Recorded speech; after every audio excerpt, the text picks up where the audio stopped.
நிறைவாக தன்னுடைய கருத்தை முன்வைக்க திரு பரந்தாமன் அவர்களை பேச அன்போடு அழைக்கிறேன். விஜயதாரணி அவங்க பேசும்போது சொன்னாங்க, மகளிர் உரிமை தொகை திமுக தொண்டர் வீட்டுக்கே வரல, அவங்க வீட்டு பொம்நாட்டிங்களுக்கே வரலன்னு சொன்னாங்க. உண்மைதான். தேர்தல் நேரத்தில் நாங்கள் போகும்போது மக்கள் எல்லாம் எங்ககிட்ட சொன்னதை விட காட்டிலும் எங்கள் கட்சிக்காரங்களே சொன்னாங்க, ஏன்னா எங்கள் வீட்டுக்கே வரலன்னு. அப்போ எந்த அளவுக்கு இந்த திட்டம் வெளிப்படைத்தன்மையோடு நடக்குதுங்கிறதுக்கு இதை விட ஒரு எடுத்துக்காட்டு யாராலும் சொல்ல முடியாது.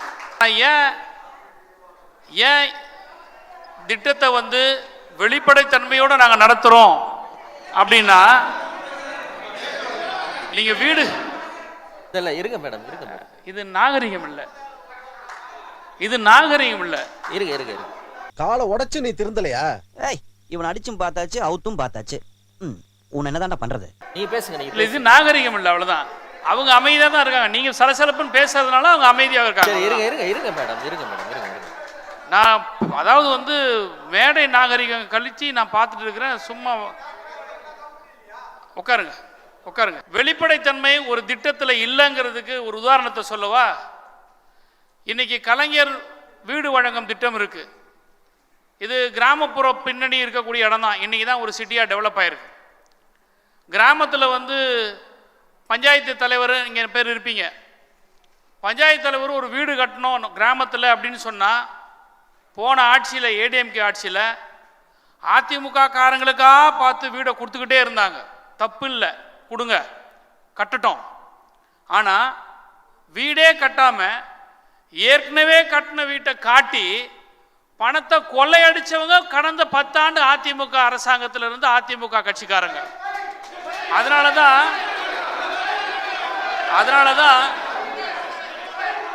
ஆதாரத்தை காட்டுவா அதிமுக தோழரே, ஆதாரத்தை காட்டுவா. உங்க கவர்மெண்ட், எடப்பாடி கவர்மெண்ட் ஆட்சி முடியும் தருவாயில சட்டப்பேரவையில் வச்ச சிஏஜி அறிக்கையில எத்தனை வீடு கொள்ளையடிச்சிங்கன்றது கணக்கு வழக்கோடு இருக்குது. சிஏஜி அறிக்கையில இதை விட ஒரு ஆதாரத்தை யாரும் கொடுக்க முடியாது. பிச்சை எடுக்க வேண்டியன்றா பாக்குற பாரு, பொம்பளை சாணியை கரைச்சு ஒத்த கூட தொலைச்சு போறாங்க. முதல்ல சிஏஜி அறிக்கைனா என்னன்றது உங்க எடப்பாடி கிட்ட கேட்டு சொல்லுங்க. இப்போ கிராமத்துல வீடு கட்டுற இடத்துல கூகுள் மேப்பிங் பண்றாங்களா இல்லையா? இந்த வீடு இங்க கட்டணும்னா அந்த வீட்டுக்கு சொந்தக்காரர் அந்த இடத்துல நின்று கூகுள் மேப் பண்றாங்களா இல்லையா? இந்த கூகுள் மேப்பிங் அதிமுக ஆட்சியில கிடையாது. கட்டாத வீட்டு கட்டுறதா சொல்லி காசு அடிச்ச ஊழல் பெருச்சாலி அதிமுக கட்சி. அது சரி.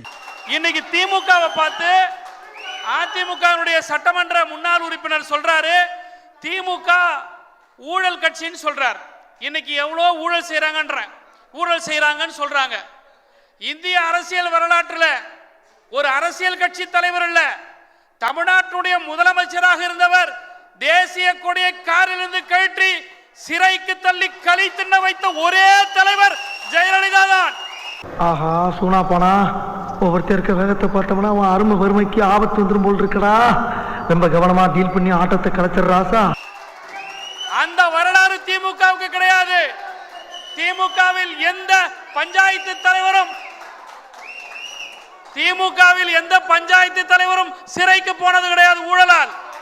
எந்த பாராளுமன்ற உறுப்பினரும் சிறைக்கு போனவர் அல்ல, எந்த சட்டமன்ற உறுப்பினரும் சிறைக்கு போனவர் அல்ல. ஜெயலலிதா, சசிகலா, சிவா, திவாகரன், தினகரன் எல்லா குடும்பமும் உங்க குடும்பமும் ஊழலுக்காக உள்ளே போன குடும்பமே தவிர நீங்கள் ஒன்றும் புனிதர் அல்ல. டேய், வெக்கம் கெட்டவன, மானம் கெட்டவன, உனக்கு எதிராக இவ்வளவு பெரிய மீச. டேய், செருப்பால அடிக்கடா அவனை. செருப்பெல்லாம் வெளிய விட்டோம்னே. எடுத்து வந்து அடிக்கடா.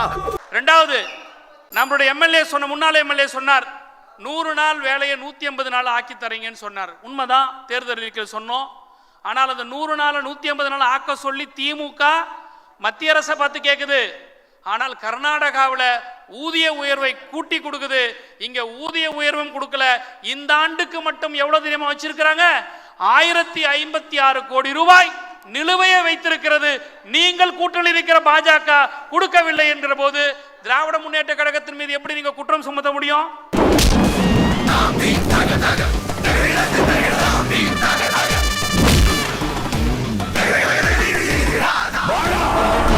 இரண்டாவது, எம்ஜிஆர் திராவிட முன்னேற்ற கழகத்தினுடைய பொருளாளர்.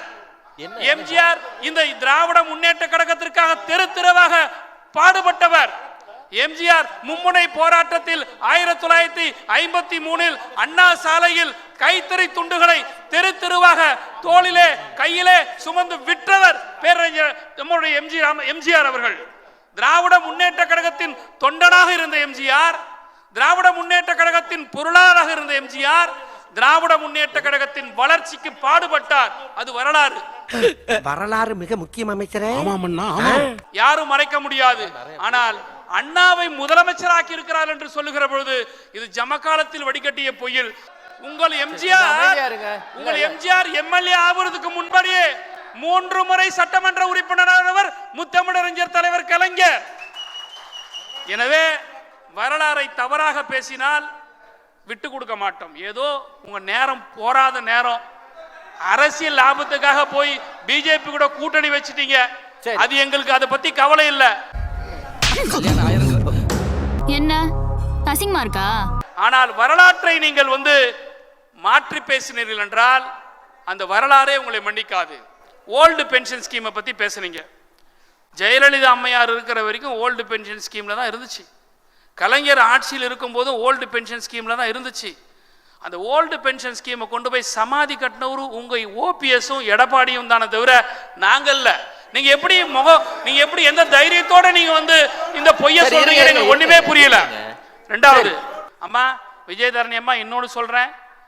தமிழ்நாட்டில் சாராயம் ஆறா ஓடுதுன்னு சொல்றீங்கல்ல, உங்க பிஜேபி ஆளுகிற மாநிலங்கள்ல, வட மாநிலங்கள்ல விளம்பரமே பண்றான். 1 குவார்ட்டருக்கு 1 குவார்ட்டர் ஃப்ரீ, 1 ஃபுல்லுக்கு 1 ஃபுல்லு ஃப்ரீ, இந்த டைம்ல இருந்து வந்தா இந்த டைமுக்கு ஃப்ரீன்னு. இது மட்டும் இல்லைன்னு மட்டும் சேலஞ்ச் பண்ணுங்க.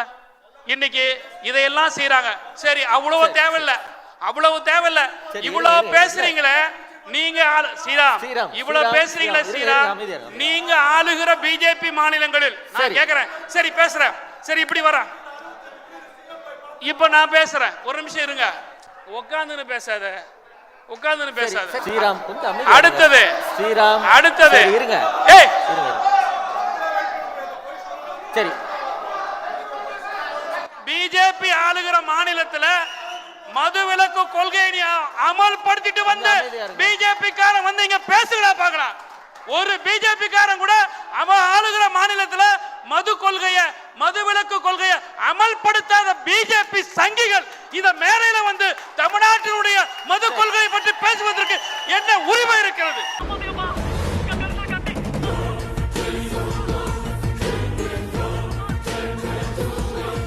என்ன யோகிதை இருக்குது? உங்களுக்கு என்ன அருகதை இருக்கிறது? சரி சரி. நாகரிகமற்ற சங்கிகள் எல்லாம் தமிழ்நாட்டுக்குள்ள ஜாதி அரசியல், மத அரசியல், இன அரசியல், மொழி அரசியல், இது வேற எங்கனா வச்சுக்க. அதான் எழுதி தரோம்னு சொன்னோம்ல. இந்த சைடுல எங்களால எந்த மண்ணையும் கீழே கலந்து விழுகாதுன்னு. இது பெரியார் மண்ணுடா. இந்த நெருப்பு பார்வோம் பற்றிக்கொள்ளும். இது தமிழ்நாடுடா. உங்க பாச்சா இங்க பலிக்காது.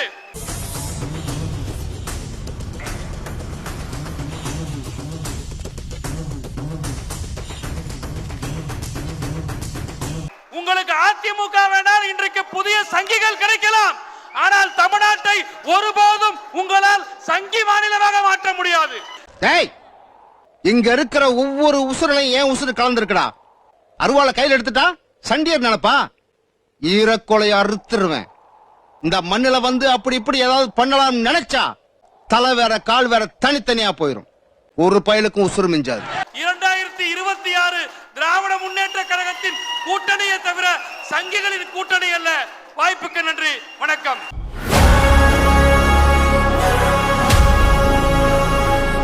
ஒன்று தேவை.